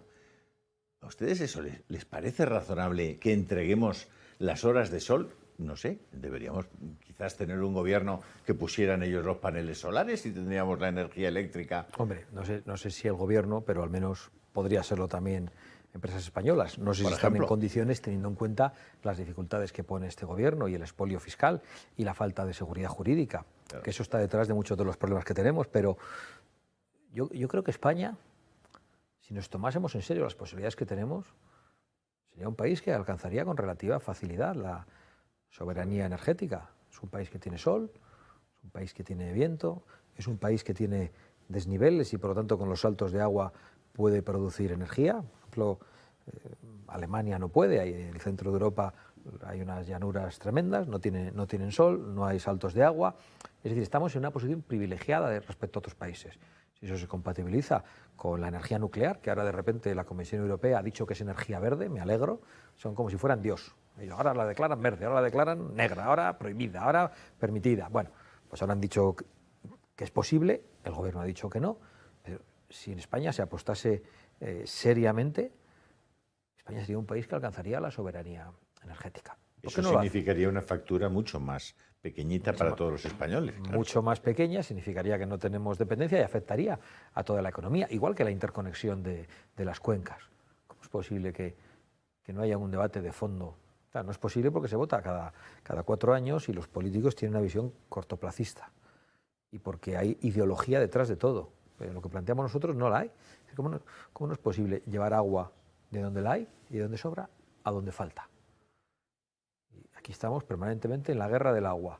Y hay unos partidos que en un sitio dicen una cosa y en otro dicen otra. Nosotros decimos lo mismo en Aragón, en Castilla-La Mancha y en Levante. Exactamente lo mismo, que hace falta un plan hidrológico nacional, que hace falta acometer la obra que probablemente sea en España la del siglo, que es la interconexión de todas las cuencas, respetando los caudales ecológicos necesarios, no los que digan necesariamente las asociaciones ecologistas subvencionadas, y que el agua llegue a donde no la hay, porque se ha visto que donde no había agua y hoy hay agua, existe prosperidad. Ha ocurrido en Almería, ha ocurrido en Murcia, y eso es posible que llegue a toda España, y eso afectaría al Producto Interior Bruto, y no se hace por pura ideología. Ahora bueno, el famoso gráfico. Pues quedan 10 minutos de programa. Es decir, no sé cuánto llega el programa, pero la OCDE nos da este gráfico de la pérdida de poder adquisitivo desde el 2019 hasta el 2022. Quiero recordar que, entre tanto, se producen 2 estados de alarma. Ustedes recurren a los estados de alarma. Esos estados de alarma paralizan en la práctica la actividad económica de este país y se produce un deterioro enorme de la realidad económica del país y del poder adquisitivo de sus gentes. La realidad hoy es que Hungría es el país que más ha crecido y España es el país que más ha perdido poder adquisitivo. Es decir, que cada uno de nosotros estamos aquí gracias al señor Sánchez, mientras que el señor Orbán ha hecho que sus ciudadanos estén aquí en estos últimos 2 años y medio, 3 años. Esto dicen que es la extrema derecha Orbán, ¿no?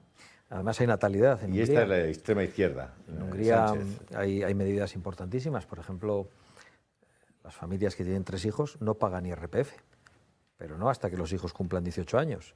Se considera que es tan importante su contribución al país a través de la natalidad que no pagan el impuesto de la renta de por vida. Es una de las medidas que a mí me ha podido explicar el primer ministro Orbán, y eso tiene unas consecuencias claras sobre la economía, y hay pocos parados, y las prestaciones que se dan son a cambio de la prestación de un trabajo. Pero Santiago, este gráfico supone un verdadero, digamos, daño efectivo a la economía y a la realidad patrimonial de los españoles. Y aquí hay dos estados de alarma que son ilegales. Es decir, ¿por qué no ha tenido ninguna consecuencia? Un poquito más el gráfico para que nos ¿Por qué no ha tenido ninguna consecuencia? Así. Cuando las consecuencias económicas son evidentes, el que hayan declarado dos estados de alarma inconstitucionales que han acabado con los derechos y las libertades de los españoles. Pues si mentir a los españoles no tiene consecuencias, si algo tan grave como eso, que el Tribunal Constitucional diga que un gobierno ha pisado la Constitución hasta el punto de declarar un estado de alarma inconstitucional, que significa que la gente está encerrada en sus casas, que no puede abrir sus negocios y que eso se ha hecho ilegalmente, y eso no lleva al gobierno a la dimisión, cuando en otros países, que no digo que sean más serios que nosotros en todo, porque yo no me dejo llevar por el papanatismo europeísta de pensar que todo lo demás es mejor que aquí, pero lo cierto es que en otros lugares, cuando un político miente, no ya copiando una tesis doctoral entera, como aquí, sino que copia unos párrafos de la tesis doctoral, y lo hizo hace 20 años, llega de repente ese señor al ministerio y tiene que dejar el ministerio, tiene que dimitir. Igual es hasta un poco excesivo por un error cometido hace 20 años, pero aquí da igual, aquí puedes mentir a los electores durante la campaña, puedes tomar decisiones ilegales, puedes pactar con terroristas, puedes indultar a quienes han cometido los peores delitos políticos, que son los que han cometido los secesionistas, delitos que han tratado de alterar la paz social, de destruir la unidad nacional, de robar el patrimonio de los españoles, la malversación de caudales públicos. Cuando tomas medidas que suponen la puesta en la calle de violadores y pederastas y, por lo tanto, poner en riesgo a la mujer y a los niños, y no pasa nada. Cuando todos esos políticos que lo han permitido tendrían que estar señalados e inhabilitados para poder tener un cargo público. Claro, lo que está pasando en España con la impunidad política de los que han actuado de una manera criminal contra los intereses del propio pueblo español, pues yo creo que no tiene parangón. Sí, tiene parangón en países dictatoriales o en los que las democracias se están degradando. Quedan 2 minutos de entrevista, con lo cual la pregunta que yo tenía pensada sobre la cuestión del aborto, lo que ha ocurrido en Castilla y León, si esa política, al fin y al cabo, pacata y moderadita, de que por lo menos que se pueda escuchar el latido y tal, la ecografía, todo eso, se iba a aplicar a otras comunidades, o Vox lo iba a pedir, se nos queda ya un poco corta porque Alex Francher acaba rompiendo el... Pero si me permites, es muy importante. Era lo poco que se podía hacer en relación con el derecho a la vida en una comunidad autónoma.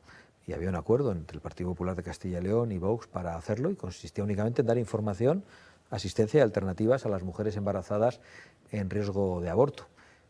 Pero si eso supuso no solo una campaña mediática brutal desde la izquierda, sino desde el Partido Popular Nacional y sus propios satélites, e incluso recibimos el reproche velado del secretario general de la Conferencia Episcopal, que dijo que no había que politizar el derecho a la vida y que también la de los migrantes y las mujeres había que defenderla, como si nosotros fuéramos partidarios de que esa vida no fuese respetada. Pues la verdad es que uno se siente un poquito solo en la defensa de la vida, pero vamos a seguir haciéndolo. Nos han dado vidilla. Nos han dicho que quedan 10 minutos más, nos han dado vidilla. Por ahí. Ahora la cuestión es la siguiente. Es que nos quedan muchas preguntas, José Javier. O sea, que quieres hablar más. No quiero hablar más, quiero preguntar más. Venga, pero, vamos a ver, si tenemos el doble de paro que la media europea, tenemos una tasa de ahorro muy inferior a la media europea, tenemos una inflación superior a la media europea, tenemos una deuda del 120%. Es decir, ¿qué puede hacer Vox con todo eso? ¿De verdad Vox es un partido que, además de tener ideas, además de tener pasión por la libertad, por España, es decir, ¿de verdad Vox tiene un equipo, tiene la capacidad de asumir el gobierno y enfrentarse a los gravísimos problemas económicos que este país puede tener en esa segunda parte de este año? Esta es la típica pregunta recurrente que hacen muchos periodistas. Es el equipo. Quieren saber quiénes son las personas. Yo creo que son mucho más importantes las ideas Yo creo que una política económica no tenemos que encarnarla en una persona, en una figura, en una yo cara. No le he preguntado por personas. O en una serie de caras. Le digo si tienen el equipo y tienen los proyectos y los programas para encarar eso. Los hemos desarrollado con bastante precisión durante otras campañas en cuanto a la rebaja fiscal, pero lo importante es tener claro cuál es el rumbo. Y el rumbo tiene que ser la rebaja fiscal para que la sociedad española pueda sobrevivir, para que no sea ahogada con unos impuestos asfixiantes. A la vez hay que pagar la deuda pública, a la vez hay que acabar con todo el gasto político improductivo. Las autonomías se han convertido en una industria de la política y hay que hacer una gran reestructuración de todo el sector público español. A la vez hay que plantearse hasta qué punto en España hay determinadas cosas que no deben estar subvencionadas. Me refiero a lo que planteaba antes, partidos políticos, sindicatos, organizaciones patronales, asociaciones que en algunos casos se dedican a la corrupción de menores en los colegios, que en otros casos colaboran con las mafias del tráfico de personas, que en muchos casos son ideológicas. Todo eso hay que afrontarlo con mucha claridad y con mucha contundencia. Son muchas las cosas en las que se puede recortar, en las que se puede ahorrar, en las que se puede mostrar respeto a los españoles y se les puede decir, oiga, el esfuerzo que hace usted para pagar los impuestos va a utilizarse de verdad para lo importante, para que haya una sanidad centralizada, para que no haya listas de espera, para que la educación sea de calidad y sea gratuita, para que las familias puedan trabajar y dejar a los niños en una guardería, es decir, para las cosas esenciales, para que la policía esté bien dotada y bien pagada y haya seguridad en nuestras calles, para que se defiendan las fronteras. Ahora bien, si tenemos ministerios que sirven para pintar los bancos de colorines y para mierdas de esas que hace la izquierda, pues apaga y vámonos, nunca saldremos adelante. Hay que acabar con todo el gasto ideológico. Hay que dejar de emplear un solo euro público, un solo euro que nace del fruto del esfuerzo de los españoles en cuestiones ideológicas y partidistas. Y hay que ir a lo esencial. Y o hacemos eso o dejamos un patín monumental a las generaciones que vienen. Porque cada niño que nazca nace con una deuda debajo del brazo. Y eso es lo que no puede ser. Porque nadie le quiere poner el cascabel al gato, con perdón. Nadie le quiere poner el cascabel al gato, nadie se atreve. Y porque al final, cada 4 años se vota, y aquí muchos están pensando en esas próximas elecciones y no en las próximas generaciones. Y ya sé que es una frase muy manida y recurrente, pero creo que está perfectamente traída. Usted recordaba al principio que Rajoy propuso un cambio a los españoles en aquellas elecciones del 2011, si mal no recuerdo, y luego Rajoy no derogó ninguna de las leyes que había puesto en marcha Zapatero. ¿Usted cree que el PP va a estar en disposición de derogar la cantidad, la multitud de leyes y decretos leyes que ha puesto en marcha Sánchez y que van contra la realidad y contra la naturaleza de las cosas? Yo espero que el Partido Popular nos apoye para derogar todas esas leyes a nosotros. Además estoy convencido de que sus electores se lo exigirían. Todas estas cosas que nosotros decimos que hay que hacer, por supuesto las piensan los electores de Vox, pero estoy convencido de que las comparten muchos electores del Partido Popular, no así sus dirigentes. En cualquier caso, por no eludir la pregunta, que he dicho mejor que nos apoyen ellos para que lo hagamos nosotros. Si los españoles deciden otra cosa y nos ponen a nosotros en una posición secundaria, pues lo importante es que nos pongan en una posición secundaria de mucha fortaleza. ¿Puede tener el PP la tentación de...? Va a acabar fundiéndose la pantalla en negro y tú hablando igual. No pasa nada porque con el negro yo me entiendo muy bien. ¿Puede tener la tentación el PP de pactar con el PSOE? Bueno, yo creo que es muy bien intencionada tu pregunta. Esa tentación ha sido públicamente reconocida. Han ofrecido un pacto al Partido Socialista, le han dicho, acuerden con nosotros que gobernamos en solitario, absténganse para que no tengamos que pactar con estos señores tan brutos que quieren ponerlo todo patas arriba, que somos nosotros. Eso es lo que el Partido Popular ha dicho al Partido Socialista. Por supuesto que esa tentación existe y ya ha sido reconocida. Así que habrá que decidir entonces con quién se pacta, ¿no? Es donde estamos. Santiago Abascal, muchísimas gracias. Yo me quedo con un montón de preguntas, pero como nos va a dar otra entrevista antes de las elecciones... Pero ya tengo espacio, ¿sí? Está comprometida, sí. Ante esa semana última. Claro, así que ahí la hacemos. Muchísimas gracias. Placer. Y bueno, Gracias a vosotros. y que estos días próximos sean un poco más tranquilos que los anteriores. Me temo que no lo serán, Ya, pero eso hay que asumirlo. Yo, la verdad es que vivo pensando, bueno, ahora descansaremos unos días, este día será más tranquilo, y yo creo que ese día nunca llega. Tengo la sensación de cuando llegas al final de una montaña un poco redondeada y que no ves la cima. Exactamente. Sí, esa es una sensación. Santiago Abascal, muchísimas gracias. Julio Ariza, buenas noches. Que nos vamos a dormir ya y ustedes se querrán ir a dormir también porque ya va siendo hora. Pues buen fin de semana. Lo que tenemos por delante es tela marinera, pero creo que al menos aquí han salido en la conversación algunas cosas que pueden ayudar a entender todo lo que ha pasado estos días y lo que aún ha de pasar. Que descansen.